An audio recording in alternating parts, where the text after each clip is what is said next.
Qabil, Tural, Məhəmməd Bakıya gətirilir.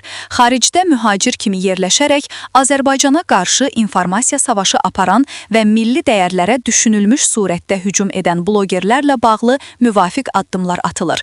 Artıq Azərbaycan hüquq mühafizə orqanları bu antimilli layihəni tamamilə aradan qaldırmaqda israrlıdırlar və bu şəxslərin ölkəyə gətirilməsi istiqamətində ciddi işlərə başlayıblar. Qeyd edilib ki, həmin şəxslərin ölkəyə gətirilməsi üçün Avropanın hüquq sisteminə uyğun prosedurlar hazırlanır. 2018, 2019 və 2020-ci illərdə də Azərbaycan hüquq mühafizə orqanları həmin şəxsləri cinayət əməllərinə görə beynəlxalq axtarışa vermişdi, amma Avropa ölkələrindən müsbət cavab almamışdı. Buna səbəb kimi sorğular vaxtı həmin ölkələrin hüquq sisteminə uyğun boşluqlar buraxılması iddia olunur.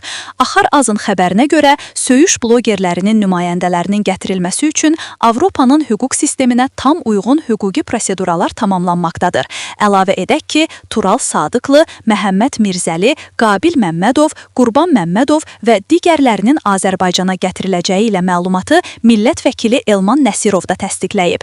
Millət vəkili TNS TV-yə müsahibəsində deyib ki, həmin şəxslər Azərbaycana mütləq gətiriləcək, sadəcə vaxt məsələsi var.